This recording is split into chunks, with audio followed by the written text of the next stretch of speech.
Welcome back to Black Walnut Farm. Willie here. Today's episode, we're going to change the bearing in my Ford F250 2008. First thing we're going to do is take off the hubcap. We do this with a screwdriver or something. You just got to pry it out a little bit. It's pretty easy to come off. Be careful, it's plastic. You can break it. And we're using a 13/16 impact driver, air compressor, to take off the lug nuts. Now, a lot of times they're pretty stuck. Sometimes you got to spray them first. And there we go. Got them all off. Take the tire off. Access to the wheel.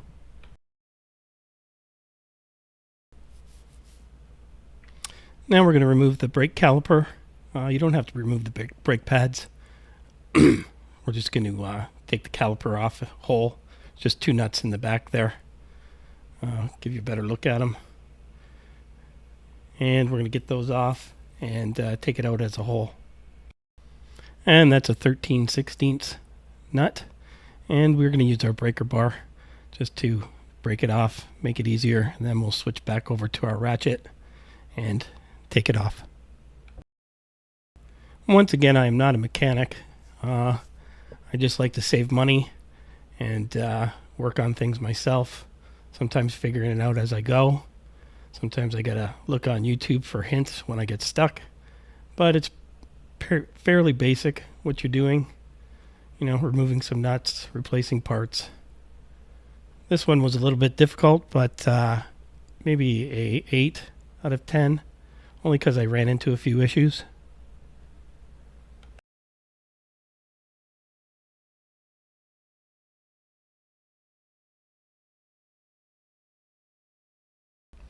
This is an awesome thing I bought on Amazon. It's a little S-clip. And when I pull off the caliper, I can hook it up to my leaf spring and get it up out of the way without having to take it off, which is pretty cool. You can find those on Amazon. Fairly cheap. And always remember you can turn your wheel to give you better access. Very easy to do and makes the work a little bit easier. Now your brake rotor should just pop right off. There's nothing holding it on. Should just slide over the nuts. Sometimes you might have to bang on a little bit with a mallet if it hasn't been off in a long time. But I've had it off, so it's pretty easy. And here you can see I moved the wheel again. I guess I wanted access to this side first for some reason. So that's why I did that. Now, in order to take the bearing off, there's 4 bolts in behind. Make sure you spray them well, as I'm sure they'll be rusted on. You can see I'm WD-40ing them here. I think one of them, the bolt didn't come off and the whole post came out, but you should get this with the new bearing, so it wasn't really an issue.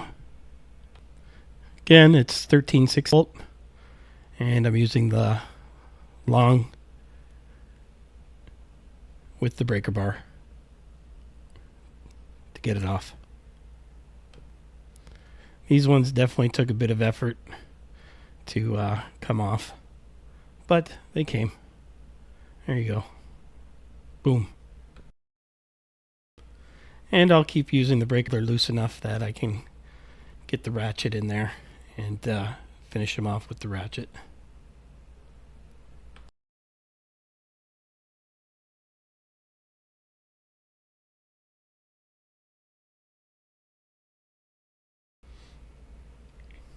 And here we go. Now I grab the ratchet. Finish them off.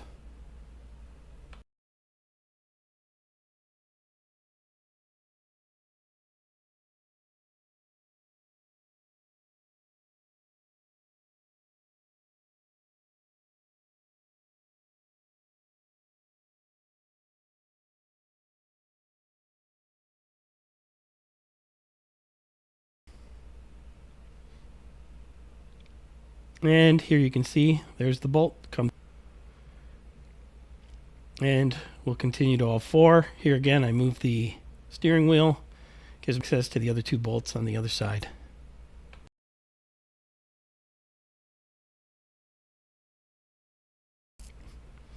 And since we're halfway through, of course, we're going to have a beer. This is a nice IPA, Sinister Minister from our brewery. I'm not sponsored by them. I just love to drink it. After we get all four bolts out, we still need to take the, I don't know what you call this. It's the switch where you change it manually from four-wheel to two-wheel. It's held on by, I believe, 3 or 4 Allen bolts. And here I am just loosening them with an Allen key. I believe it's a star.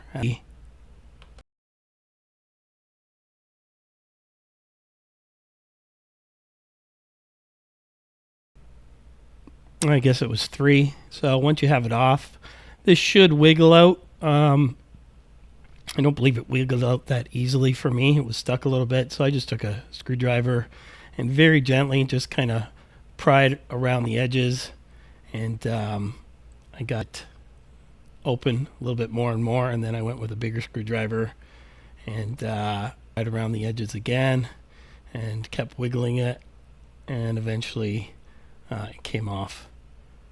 And there you can see that's the mechanism that changes the two-wheel to. And you can also see there's a little line in there, a little white line. I think that's just to line it up when you go to put it back in. And I believe I get a shot of it inside. You can see it from this angle, but yep, there it is right there. You can also see inside here there's a snap ring. So this one's pretty deep. I actually ordered some new pliers for this, snap ring pliers. Just your regular ones might not fit it. So these are the ones I ordered. These are the Nipex 4611 A3 40 to 100 millimeter, and they're a deep, so they worked very well. So I tried it with my original ones and they didn't work so well, but you can see how quickly I get these off with these ones. And I am not sponsored by this company, just ordered them on Amazon. And bam, there you have it. And they'll give you a new one of these too in with the kit, with the hub kit. And now I'm going to attempt to, I believe this is a sensor, some sort of braking sensor or some sort of sensor.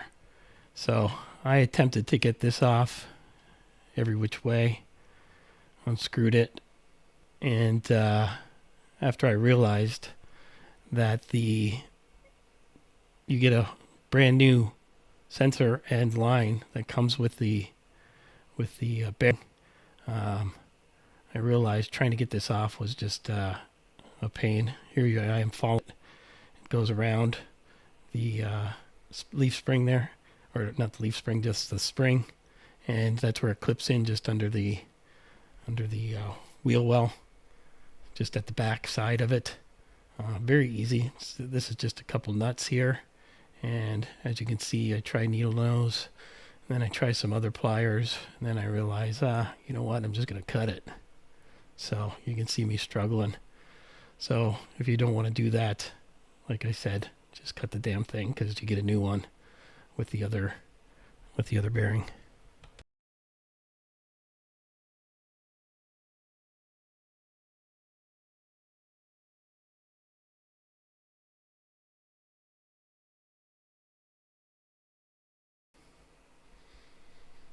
And here you can see where I gave up, and I'm just using the cutting part of my needle nose and snipping it. There you go.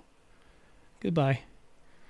So you can see I'm going to tap on it a little bit, kind of loosen it up, tap on everything, loosen up all the rust. This hasn't come off in a long time. I think I'm at 200,000 miles. I'm guessing this is the original bearing.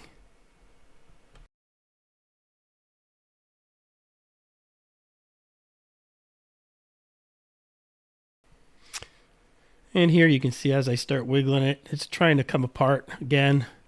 I'm going to take my screwdriver and just gently, I'm not trying to break anything, I'm just trying to pry it out a little bit. Again, I'm going to start with the small screwdriver and move on to my big screwdriver. And yeah, as you can see, it is working. It is prying out just a little bit. And you'll see I'll go to my big screwdriver and pry that apart and just make it a little bit easier for me to get it out without having to bang and bang and bang on it. There I am with my big screwdriver. And it comes out a little bit more and makes it easy, and it will come out.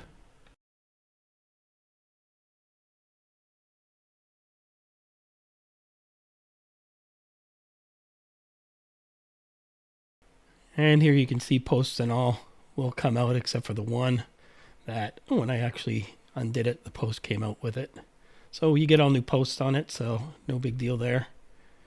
Except having to get the nut. They didn't give me nut, so I had to get the nut off the old post, which took doing.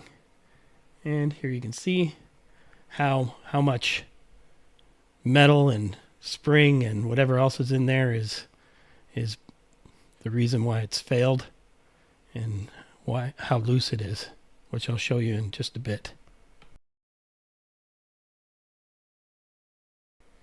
So here you can see the old one, and here's the new one. Look how much those didn't put sound to it, and this one does not wiggle at all. So it was definitely in need of replacing, and that was the part. You can also see that the sensor is on there, and I do have to put new posts in. Before I do that, I got to get this old sensor line off. I'm going to spray them up with some WD just to loosen them up and go from there. So this is just a little plug. I think there's a little piece you got to kind of press in, and this just pops out fairly easily. I think I'm going to show you a little press system. This is just on the back side of the wheel well, and then oh, there it is. There's a little press that you got to press, and that just pops off pretty easily. Then this is a little clip that you can just take your screwdriver, open it up, clip it open. The next one, I believe, is a little plastic that just kind of presses in. You can just pull that out. I believe you get a new one on there of that. So you can, it doesn't matter if you break it or not, if yours has it. If not, you might want to try to keep the old one, but I believe mine had a new one. And then we have a couple nuts in here that are screwed in for holders. And I've sprayed them up because they were quite rusty too. Again, probably never been removed. Sprayed them a few times and just break them with the ratchet and take them off.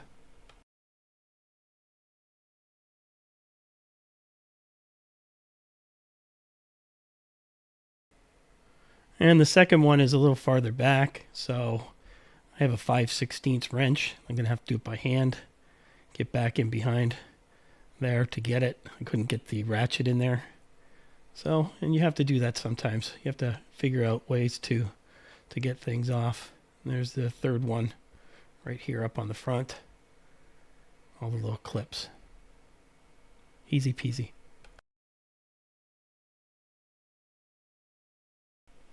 After that, you can see where I cut it. You just pull it out and get rid of it. Like I said, there's a new one on the new bearing. And here you can see I got the posts in on the new bearing. And again, the wiggle, the difference in the wiggle between the two. And this also comes with a new O-ring. And you can see I'm going to put it on here, and a new clip. So we're going to put this on just to show you where it goes. There's definitely a little area where you can see, and you just work your way around with your finger and put it on. A little C-clamp again is new too.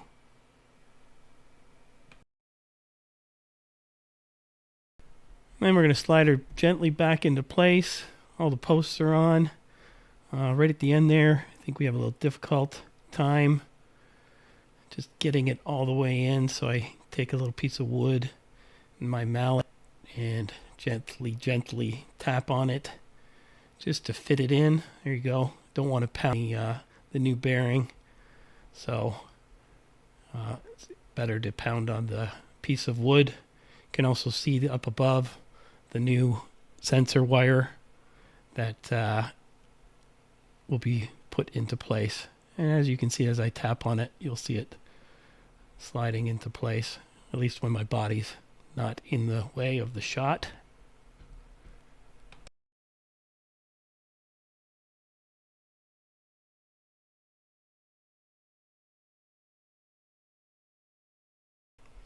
Now before I tighten up the bolts, I'm going to put the sensor wire back on. And you just do this in reverse. You got 3 bolts that go in first, and then we have a little press on button. So we're going to put the bolts in first. I believe that's a, what was that, a 5/16? I could be wrong on that, but I believe that's what it was. You can tighten the first 2 up with a ratchet. The third one, again, you'll need a hand wrench to put that one on. Again, I'm not a mechanic, and the main reason I do this stuff is just to save myself some money. It costs a lot of money to just for the parts, but when you include the labor at any shop here in southern Ontario, you're probably looking to $80 to $100 an hour, if not more. And sometimes running a diagnostic, that's going to cost you $70 to $100. And sometimes even before they get any work done, you've already spent $300-400. So this took me one day after I diagnosed what was wrong, and I did that by putting it up on a onto a jacking it up. And when I grabbed the wheel and moved it, holding it still, the wheel was moving when it shouldn't move at all.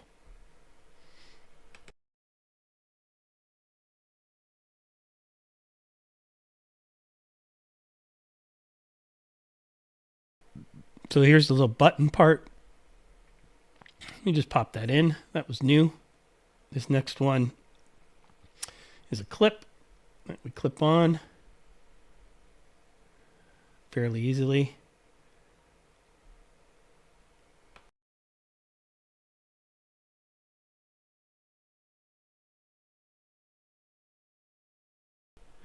And the last one is the plug. So we got a new plug. Goes into the old plug hole. Male into the female. And pops in. Pull down on it. Make sure it's secure. Easy peasy. Now we're going to put the brake caliper back on. Or actually, maybe I'm just thinking about it. I haven't put the bolts back on, so maybe I'm just moving it. Yeah, just moving it. Because I got to put the bolts on the back of this bearing before I put this on. Just moving it out of the way. And you can see again, turn the wheel. You watch out there, I'm crushing my caliper. So I probably got to move that out of the way. But you got to be careful on that. You see how I pinched it in behind? Probably crushing it right there a little bit. But I think I caught it and got it out of the way without breaking it. And here you am putting the nuts on the bearing. Again, I'm not sure the torque on this. I believe I did put some Loctite on there, which you should do. You don't want to lose your bearing. And I tightened it pretty much as hard as I could. I probably should have used my torque wrench here just to and looked up the values. I didn't do that. I believe I used in the end. I used my ratchet, and then I used a big breaker bar to tighten it down.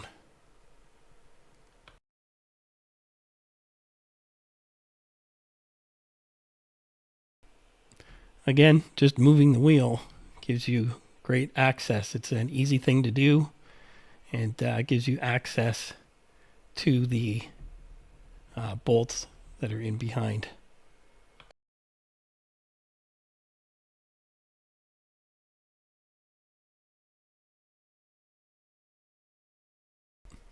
And again, I'll pick up this brake caliper. This is what's great about this little S clip. You can just pick it up, move it around, clip it back on somewhere else, and you don't actually have to take it apart. It's a great product. And I'm not sponsored by them, just so anybody knows. I just bought them because I liked them, and they were cheap.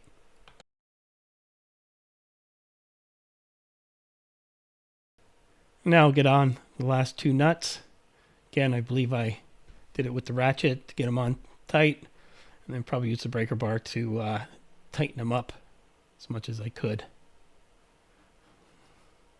Now here I am going back and tightening down on them.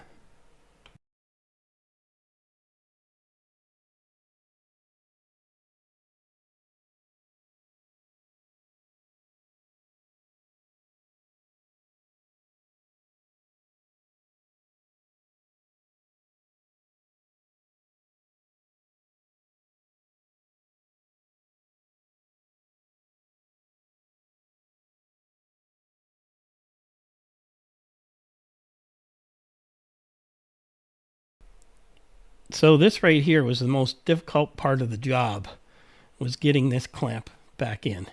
So when you're pushing it in here, there is a part of the axle there. You can see there's a groove you have to get that into. Now, after you can see I'm attempting and attempting and attempting several times, and here I'm attempting again and attempting again. Here I have my little circular pry bar, or not a pry bar, what's it called, a hook, to try to help that get in. And I ended up taking this apart and putting it back together to figure it out. And just by luck, I figured out that that axle in the front there, when you turn your hub mechanism, it actually pushes it in and out. And what I should have done is pulled it out before I attempted to put this C-clamp on. And I did not know that. And that took me a couple hours to figure out. So I'm passing that information on to you. This was really the hardest part of the job. You can see I'm still playing around with it. I can't get it on. I didn't show you actually taking it apart again, because I had to do that to figure out that that axle actually moves in and out. And there I am pulling it out. It's not on. And here you can see the axle, and here I am with my pliers, and I'm just going to pull that out, and it just comes out about 1/4 of an inch, enough to get the C-clamp on. And here I am, and now you'll see how easy it is once I have pulled that out, and bam, it is on. And then I'll just take my screwdriver and press it down and make sure it's totally on that groove, and which it is. Crazy. Something so simple could cause such a headache. And next thing I'm going to do is add some grease here into this bearing. I just use a little wedge, little shim, cover it with some grease and put it in there. Make sure the wood doesn't break like it has right now, but make sure that piece doesn't get in there. And just get some lube in there. I think it'll be easier if I ever have to take it again to get it out, that it won't stick. And it also may make it easier for getting it in and out of gear from 2-wheel to 4-wheel.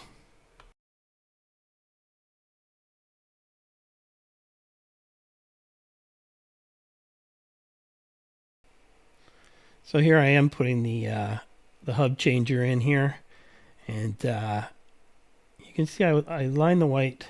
Maybe it moved a little bit or something, so I press it in and then I'd move it a little bit, and eventually you can see where it actually catches and goes into place, which is right there. And it won't drop in until it's where it's supposed to be. Then you can actually turn it and line up the screws, and then you just put your screws back in. Not too hard.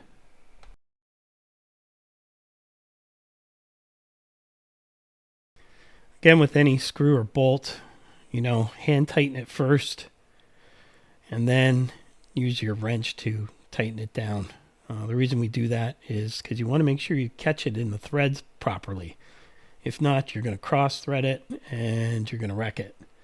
And then you need to buy a whole new part or try to bore it out, which is going to be a lot of work. And here I am, tighten it up. I hand tighten them down before I get them all nice and snug. And then you'll want to try to tighten them up a little harder by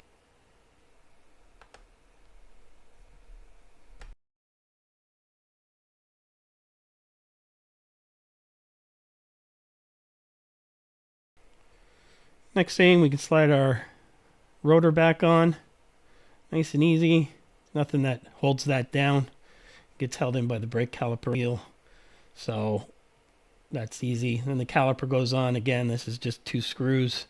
Again, make sure you hand tighten it before you put those bolts in.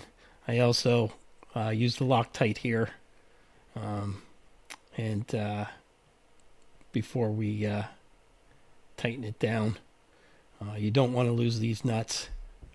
I have lost these after doing some work in the past, and it's not fun, as it'll grind your router right down if it's rubbing the wrong way. And then you can just tighten it with your ratchet, and then again, you should check the torque on those. I'm not sure what those were. And then your wheel goes back on, but before you do that, you can see I'm going to raise it up. I do have some safety jacks under there that I'm just going to raise it up and get those jacks out before I put my wheel on.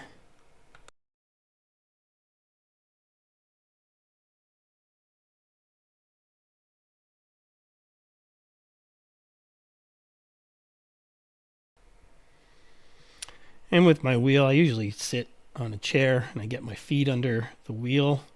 And I can lift up with my feet and line up the bolts pretty easy and get it into place. And once it's on, once again, hand thread all your lug nuts on before you get the air gun out. You can see I'm hand threading them on.